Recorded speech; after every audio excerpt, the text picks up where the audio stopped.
Hi, I am Professor Kshitij Bansal and I teach law at Jindal Global Law School. The module that we are going to discuss today is about rules regulating means and methods of modern day warfare, that is the drone debate. Learning outcomes for you after listening to this briefing are as follows. You will learn about the implementation of principles of international humanitarian law vis-a-vis the technological advancement in the modern day warfare and how the legal principles have been evolved to equip this intercourse between law and constant technological evolution. You will also learn about the changing patterns of warfare and how international humanitarian law has theorized legal principles to mitigate the effect of use of technology in war. Many people watching unfortunate stories of civilian casualties in America's drone war in Pakistan and Afghanistan assume there must be a basic right against such killing, or that, at the very least, that international law condemns these acts as illegal. Under human rights law, one might view these targeted killings as extrajudicial killings, or in any case, a deprivation of the right to life. Members of the UN have a charter-based duty to take joint and separate action in order to effectuate universal respect for and observance of human rights. And many are also signatories to the International Covenant on Civil and Political Rights, which sets out these rights in details, including, crucially, the right to life. If we accept the proper lex specialis, governing armed conflict is IHL, not HRL. However, then the matter is not so simple. In IHL, killing of combatants is actually permissible, and even the incidental killing of civilians can be excused based upon some particular principles. This module will explore the IHL-based regulations covering this area of drone war in detail, their current possibilities and their limits, before turning back to HRL for further guidance. The technological post-humanization of war, not the perennial inhumanity of war, but the removal of humans from the battlefield, is an issue that IHL has only recently had to grapple with. This section aims to get the reader to appreciate the manner in which IHL has had to evolve to accommodate a change in technology, and where the absence of combatants is accompanied by the appearance of technology precise but legally slippery proxies. This module attempts to ground the understanding of IHL laid out in the previous module in a more contemporary setting, thereby acquainting the reader with how the principles of international humanitarian law are applicable to dynamic changes in technology. This module attempts to use the grounding of the debates to show that IHL's focus has now moved from the banning of particular weapons, which remains rare, to the regulation of the method of their use. So the question is no longer whether the use of a particular weapon violates IHL, but whether its use in a particular scenario was justified and legitimate. The module also goes on to ground the reader's understanding of how these principles, distinction, prohibition of unnecessary suffering, and proportionality, have been adapted to take into account the changing trends. Finally, before defaulting to easier and more reassuring standards derived from human rights law or imagining idealistic but as yet non-existent disarmament treaties, this module urges the readers to think critically about the post-human era. Even if military personnel are put at greater distances from the battlefield, the equally human targets are not. And even if at the moment drones or warbots are not completely autonomous, it is worth considering how IHL would have to evolve in the event that they become completely autonomous. How would notions of responsibility and accountability change? These questions are becoming more relevant with each passing day. The drone debate has its own IHL approach towards it. Over the past few years, as the use of increasingly automated, though not completely autonomous, weapons has increased. Names of these include drones, warbots, robotic weapons, unmanned combat vehicles, unmanned aerial vehicles, UAVs which we call. Their use has increased and become visible in combat zones including Iraq, Pakistan, Afghanistan and Ukraine. The topic of the regulation of these weapons has pervaded academic thesis, mainstream media attention and books. Each account provides speculation on the application of IHL to robotic weapons. The need for IHL to evolve to keep itself relevant is historically documented. Any technological change has a tangible impact on the application, on the relevance of IHL. Questions such as where to attribute responsibility in the event of a drone attack is perplexing. Instead of understanding the need for the evolution of IHL, numerous scholars have instead argued that we must ban any form of technological change. Fear of new weapons. The concern is not the introduction of robots into battlefield, but the gradual removal of humans. In this context, the gradual removal of humans implies that humans no longer control the weaponry. This could be problematic in the context of IHL's implementation because using robots implies that there is no control in the means and outcomes and that there is an inability to impute responsibility to a party in an armed conflict. As a result of using robots, it results in the loss of respect for IHL norms. The groundwork for this fear is the conservative idea that IHL is static and simply cannot evolve to keep up with technological change. What about weapons? Means and methods. Much like the use of UAVs, the latest controversies about new means and methods of warfare have been about either cyber warfare or autonomous robotic weapons. Let's talk about cyber warfare. As a historical matter, the introduction of novel weapons such as escalation of weapon capabilities from fists to stones to nuclear and robotic weapons has always been greeted with suspicion. The earliest warriors, accustomed to conducting hostilities by using each, must have regarded the first appearance of more advanced technologies as violating the laws of war. The latest controversies about new means and methods of warfare have been about either cyber warfare or autonomous robotic weapons. Drone warfare has been vulnerable to this critique. According to Vic Conver, as with many weapons in the past, novelty cannot be equated with illegality. Increasingly, it is no longer the weapon itself that is focused upon, but the method of its deployment. While in the recent humanitarian phase, the chivalrous ideal of the right of belligerent parties to choose methods or means of warfare, like duelists agreeing upon pistols at dawn, is no longer unlimited. Similarly, IHL is no longer focused on the banning of entire classes of weapons. Instead, limitations are placed on the manner of a weapon's use. The key issues concerning the deployment of unmanned systems are whether the use of a weapon is novel or not. Any weapon is subject to the general rules and the principles of customary and treaty law of international armed conflict, as well as to any other treaty law applicable for contracting parties. There are three relevant principles that are identifiable from the principles of customary and treaty law on armed conflicts. Distinction between combatants and non-combatants and between military objectives and civilian objectives. The prohibition on causing unnecessary suffering to combatants and proportionality. Further, the HPCR manual provides that weapons used in air and missile warfare must comply with the basic principle of distinction between civilians and combatants and between civilian objects and military objectives. Consequently, it is prohibited to conduct air or missile combat operations which employ weapons that cannot be directed at a specific lawful target and therefore are of a nature to strike lawful targets and civilians or civilian objects without distinction between civilian and military objects, or the effects of which cannot be limited as required by the law of international armed conflict and which therefore are of a nature to strike lawful targets and civilian or civilian objects without distinction, or the prohibition of unnecessary suffering or superfluous injury.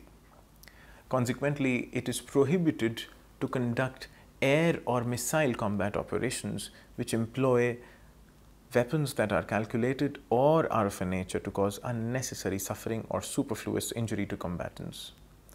Formally, IHL would require at a first phase the analysis of whether a weapon is of a prohibited nature and then look specifically at its use according to a separate analysis.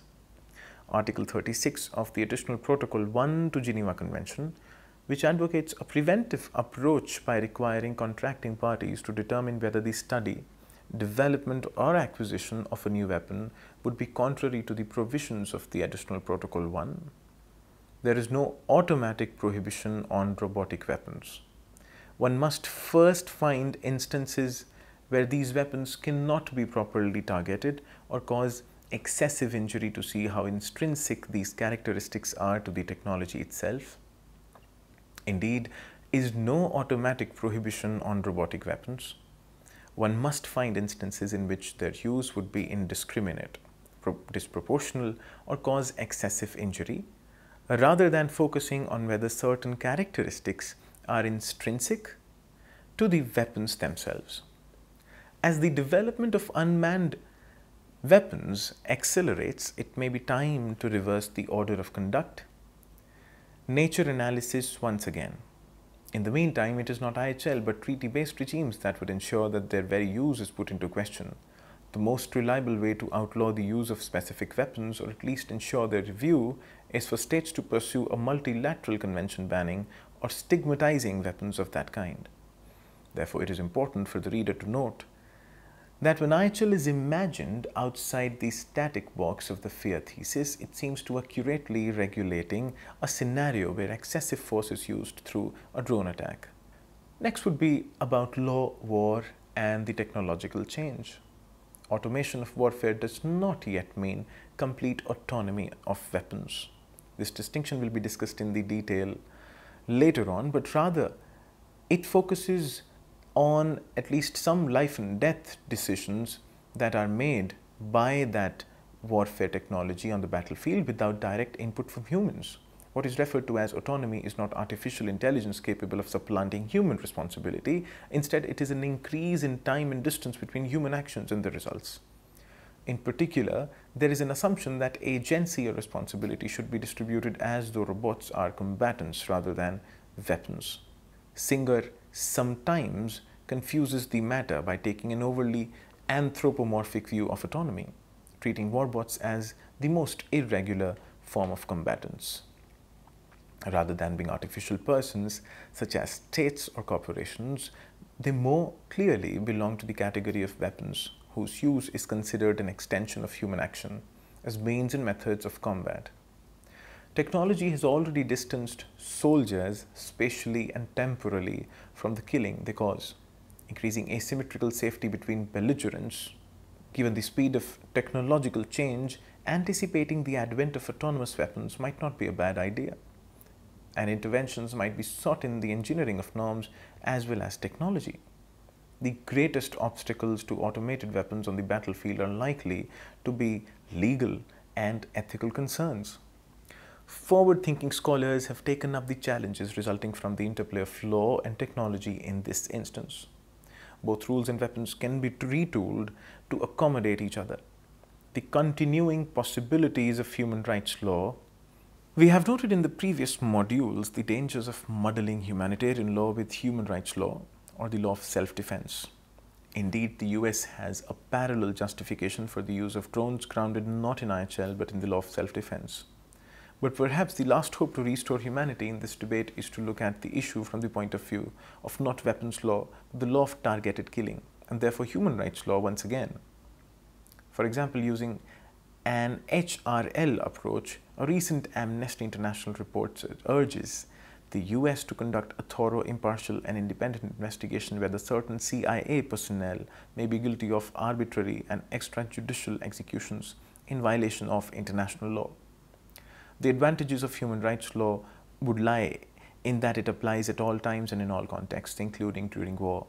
For example, there are no geographic or contextual limitations with respect to the UN Charter-based duties of all the members to take joint and separate action in order to effectuate universal respect for and observance of human rights. The preamble to the International Covenant on Civil and Political Rights (ICCPR) of 1966 affirms this universal approach. How practical is this, however? Should drone attacks be treated as arbitrary and extrajudicial executions under HRL?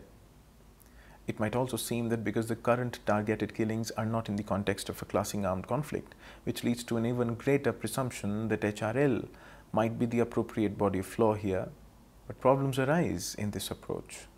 If we switched to an entirely HRL-based approach, we would treat the question as one of domestic law. But whose domestic law will it be? Let us take the example, however unlikely, of an American drone strike in India. What law would actually be applicable? We could refer to the Indian domestic law, under which for any deprivation of life and liberty, there must be a procedure established by law, which is not arbitrary and unreasonable. Or else, we could seek extraterritorial application of the US Constitution, particularly the parts of the Bill of Rights concerning due process and punishment. The Fifth Amendment, grand jury, double jeopardy, self-incrimination, due process. Sixth Amendment, which is criminal prosecutions, jury trial, right to confront and to counsel. The Sixth and the Eighth Amendment, excess bail or fines, cruel and unusual punishment. In these ways, the general human right to freedom from arbitrary deprivation of life will only be applicable with those persons who are within that jurisdiction, actual power or effective control of the state or other entity using a drone. Faced with these choices and the unlikelihood of being able to prosecute the handler of a drone strike as someone conducting an execution, the only option left are to privatize the killings, thus invoking domestic criminal law or fall back on IHL. Under IHL, many targeted killings are considered lawful, including targeting those who are taking a direct part in hostilities. Those who are directly participating in hostilities and are targeted during an armed conflict. If we apply a separate regime of self-defense, which is part of the American approach in reality, then it is possible to target those who are taking a direct part in the ongoing armed attacks. That is, those who are DPAA and are targeted during permissible measures of self-defense in the time of peace and war. What about a convergence approach to IHL and HRL then? If convergence means convergence and not the eclipsing of one system by the other, then the most likely reading is that if human right to freedom from arbitrary killing did apply, lawful targeting of such persons in compliance with the principles of distinction, reasonable necessity and proportionality under the law of self-defense or laws of war will not be arbitrary within the meaning of human rights law, that is, within the meaning of Article 6 of ICCPR. Additionally, compliance with the principles of distinction and reasonable necessity and proportionality will provide a higher form of protection than a general human rights test based merely on what is or is not arbitrary in a given circumstance. This leads to a certain kind of circularity and ultimately it remains largely within the ambit of IHL. What are the other possibilities in international law then? Some authors think that the deficiencies of international humanitarian law, IHL, which gives weak guidance and insufficient constraints on these weapons, need to be addressed by future arms control agreements limiting the use of autonomous weapons. If we were to develop treaties, we must define autonomous weapons under international law and agree on permissible roles and functions of these weapons. First, the scope of the treaty would rely upon an agreement on a definition of a robotic or autonomous weapon. After arriving at a definition that is both precise enough to exclude irrelevant technologies while capacious enough to include future developments, the real challenge will be the content of regulation. When should the armed forces be allowed to use them, for example? For example, states might bind themselves to use autonomous weapons only for defensive functions, such as guarding military facilities or safeguarding no-fly zones. Another approach to arms control agreements has been to limit the number of weapons, a step that states might take to prevent letting loose too many uncontrolled or poorly monitored weapons in the world, maybe letting the Hollywood fiction stories coming true. An analogy could be made to the continued development of nuclear weapons, even as there have been effective international pressures keeping their use in check since the end of the World War II. It is unclear, however, whether such an analogy represents a model for effective deterrence. On the one hand, nuclear weapons have not been used. On the other, stockpiles have continued to develop and increase despite the supposed limitations. A third approach would be to use autonomous weapons only for difficult humanitarian missions, not involving the use of force, such as the cleaning of landmines. Such agreements would only work if states could agree upon definitions and classifications, and if these definitions keep pace with changes in technology. Most importantly, at the moment, the present generation of drones has not inspired a significant movement towards an outright ban, as in the case of landmines and cluster bombs, for example. Nor do we see states adopting subtler schemes for limitations on numbers or monitoring and compliance schemes. Some authors have even imagined that the technology itself could be programmed and guided by the rules of IHL. In the recent book, Ronald Arkin is optimistic about the compatibility of autonomous weapons with international law and conventions of war for non-proliferation. He believes that robots can be created to not only conform to international law, but to actually outperform human soldiers in their capacity for the ethical rule-based use of lethal force. He puts forth a positive agenda for designing an autonomous system programmed with artificial conscience based in part on the rules of international humanitarian law and weapons law. Sounds interesting and optimistic indeed. Arkin provides examples that illustrate autonomous systems' potential to internalize respect for ethical use of force, including relevant laws of war, and is just as pessimistic when he examines why soldiers in battle fail regarding ethical decisions. Arkin's utopianism remains a step ahead of the futurism of the other authors reviewed above, but questions remain. In the event of a failure, should IHL follow the designer or the unit used to deploy the weapon? Arkin avoids an implication that whatever ethical imperatives are programmed as, a weapon whose use or misuse cannot be attributed to any human agent is dangerous from the outset. This brings us back to Singer's intuition that putting humans at the distance from a battlefield endangers compliance with the governing rule system and the applicability of the rule system itself. Feedback loop between IHL and technology in warfare would be an interesting step to discuss now. The introduction of sophisticated robotic weapons into combat introduces sufficiently profound changes in the conduct of armed conflict to pose a challenge to the existing IHL. It is possible that the law will expand to incorporate that which arguably was previously outside its reach.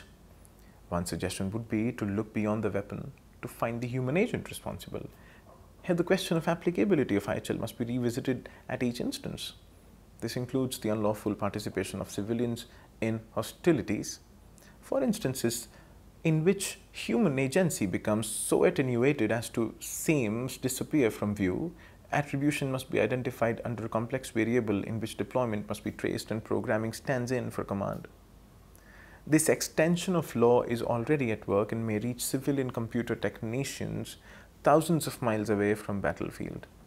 With modern technologies such as long-range missiles and unmanned missile-bearing planes, the focus on a well-articulated weapons law is useful to IHL, which has always struggled to keep pace with technological innovations in the means and methods of combat and warfare. How can we conclude now?